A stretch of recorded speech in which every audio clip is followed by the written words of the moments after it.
again. Welcome to my little talk, as it were. Well, so many wonderful things are happening, and so many terrible things are happening all at the same time. But, come on folk, it's always been that way, hasn't it? Are we getting near the great day? I can hear Santa's bells jingling, or is it my wife's teeth as she shivers with the cold?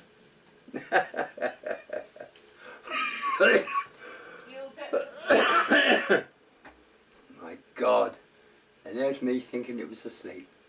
Do you know she catches me out every time? But bless her. You got to have a little bit of sympathy for fuck's sake. She's getting on. Not half as much as you. Oh. We did our usual excursion into town on the Friday. And I noticed so many people with long faces, looking sad, as if they were going to some unmarked funeral. And I thought, this is Christmas. The Christmas spirit is moving. Reach out with your minds. Feel it tingling. Do you know it's the greatest thing in the world?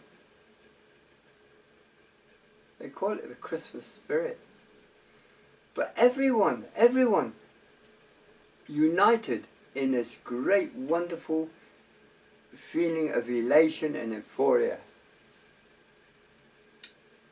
Wonderful. And yet, we see all these people with long faces. Well, I thought about this as well, and I realized that you're under the greatest pressure that you can be under this time of year. Some people get into a state of panic, some people get into a state of depression, some people just want to bury their head in the sand, and I can relate to this. And I feel it is sad in a way, and because I know the reason why they're under this pressure. Because they're looking at the commercial aspect of Christmas. They're looking at the financial things that are given. The financial things that you need, presents for Auntie Jo, Uncle Wilford. You're going to go through the list and make sure that the right tie goes to the right person, the right pair of socks goes to someone else, and the right aftershave goes to someone else. And while this is going on, you have about 2 or 3 children racing around, creating havoc. Then the husband comes home, he's had a hard day, and he's snappy, and he's all the rest of it because the boss has given out to him, so on and so forth. They get themselves into a rut of dismay. Why?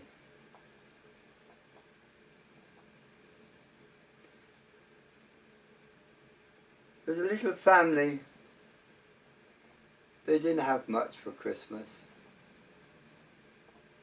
They had very little money. And the father looked at his little daughter's face and thought, this can't go on, I've got to do something. So he goes into his little shed. I got a shed. He goes into his little shed and he builds a doll's house. And even the little furniture, he builds that and all. and he wraps it all up. Couldn't afford proper Christmas paper, but he managed to wrap it up. And the little girl's face that lit up and shone, that her father, not only had she received a present that she wanted, but she received it from her father who made it for her. A gift that was made with his own hands. Alright, you may say it's a load of sentimental rubbish. How many of you out there can know how to make jewellery? How many? How many out there know how to blend oils and put them in a nice little bottle and present them? So simple. So simple. I know of lots of incidences of this. The wife, unfortunately, over Christmas is the hardest working person. Everyone sits down getting jolly, and the wife is slaving over a hot cooker. Why? Because that's her way of giving a Christmas to her family, using her own hands.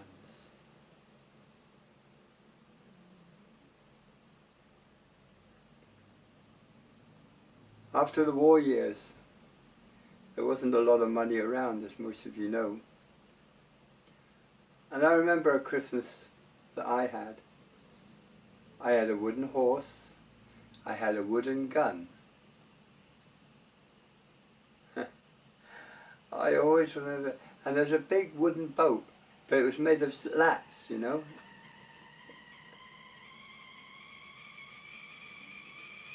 Now, that whistling you hear is Adrian put the bloody kettle on while I didn't think it would be done this quickly.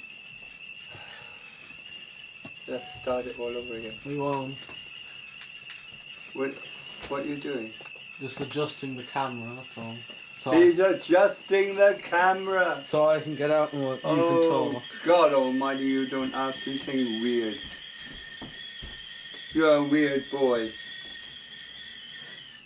You know, I'm looking at the camera and there's no one behind it. Isn't that terrible? Oh, I've done it now. Whee. Go back to... Sorry. Go on. Move. 1, 2, 1, 2, 1, 2.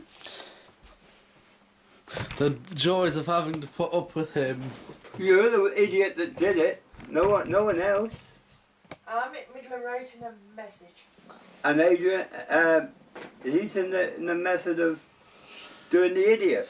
There, you can continue your talk. Now you see, he's put me right off my stroke now. Sure I Put me have. right off my stroke. That's not very hard. Watch your mouth. God almighty. They're terrible.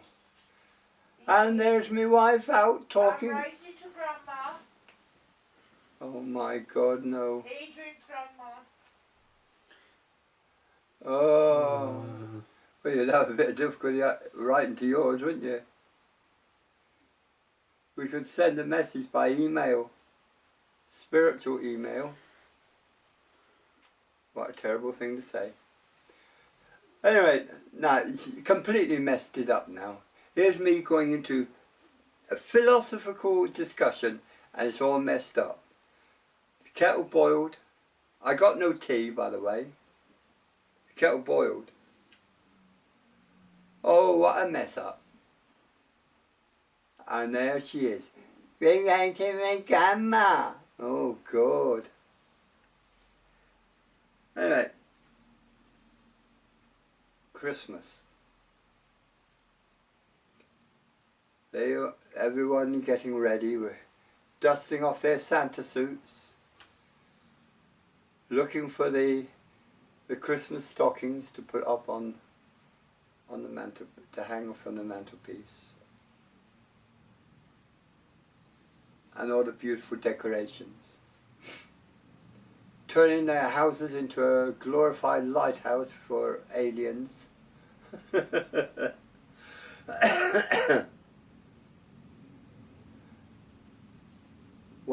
all this for one season. But you say, well, it's only for one day. Why go to all this? This is what man does. You mean you never seen the preparations for a big wedding? So give it a bit of thought. Oh yeah. Oh. Excuse me.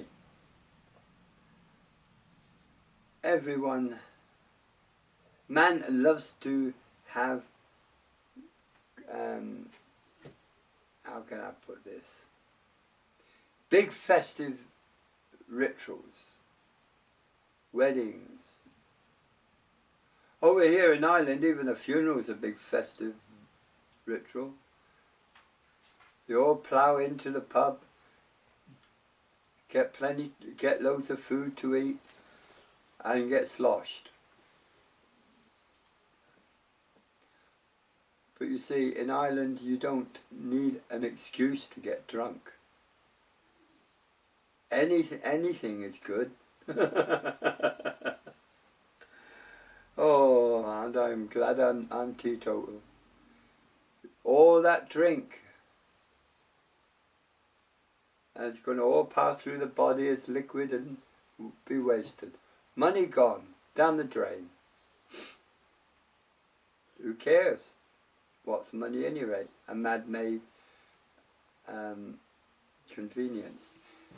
And have you heard of this new thing that they've got coming out? It's cyber money. It seems to be going ballistic with cyber money because it can't be forged or anything like that. I forget what they call it now. My son probably knows, but this cyber money thing, you can buy things with it. Crazy. It's gone completely ape. And everyone's trying to control everyone else. And there we are, getting through Christmas. Taking your child to sit on Santa's knee. I tried taking her indoors to sit on Santa's knee, but she wouldn't do it. I think she's nervous. You know, have you ever seen children, when they get frightened of Santa, they start screaming and stamping their feet? That's my missus. No, that's you, asshole.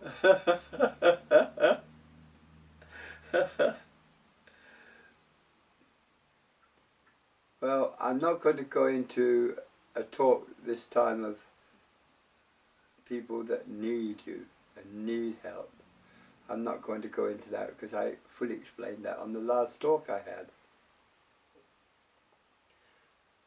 So I'm not going to go into great detail.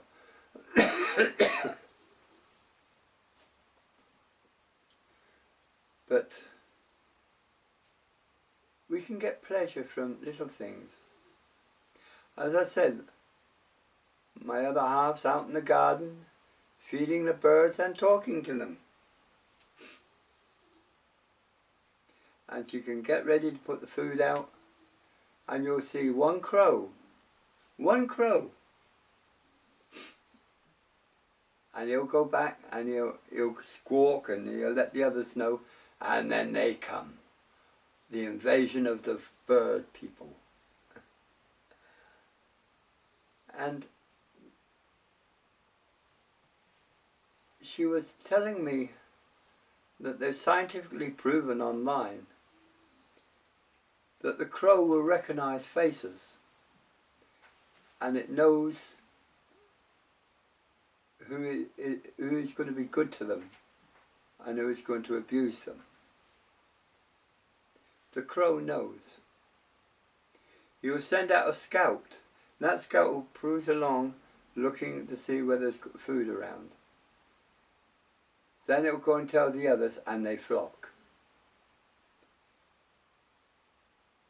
We have a magpie sometimes. He comes onto the windowsill and he taps the glass with his beak just to let us know he's there. Connection with nature. Connection with the animal kingdom. This was done in the ancient times. The wolves that were in Ireland also protected the people in Ireland. Until Christianity hit Ireland, then we must kill the wolves. So they hired a wolf hunter from the UK to slaughter all our wolves. The saddest and most disgraceful thing that the Christian era should never forget. We still got our deer, fortunately, but our wolves are gone.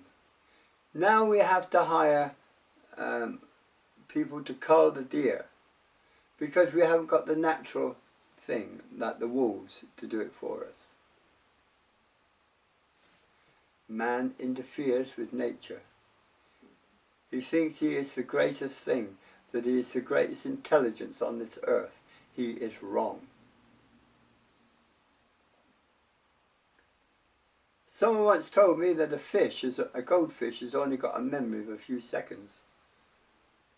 Well, we've proven that very incorrect. I have a goldfish here. We've had him for a good many years. He knows what time it is, when feeding time is. He knows when he's going to get his tummy tickled. And he's here with us. If you only had a memory of a few seconds, he wouldn't know when it was feeding time. He knows exactly when that food's coming, because it comes at the same time every day. So that proved that they were wrong. Looking at the organisation of the smallest creatures, the ant and the bee. Look at their organisation and tell me, oh, that's only instinct, that's not intelligence. What a load of rubbish. Intelligence is not measured by brain mass. Otherwise we'd be ruled by the gorilla, or we'd be ruled by the great whale, who has a greater brain mass than us. So it's not brain mass. It's intelligence. Can come in any form. 18 minutes have passed, actually it's 19 now. That went very fast. That's because of the delay going out there and turning the kettle off. Don't blame me. It was. Okay, folks. For what it's worth, it's the end of this week's talk. I've got to go in now and cuddle the wife, make sure she's taken care of. And then I better do the housework, I suppose. She's like Yeah, that. sure. He'll do it in his sleep, poor fellow. Well, it's more than what you do, isn't it? Okay. I will leave. Our blessings go with you. Thank you for listening to this load of gobbledygook. Namaste. Om Shanti.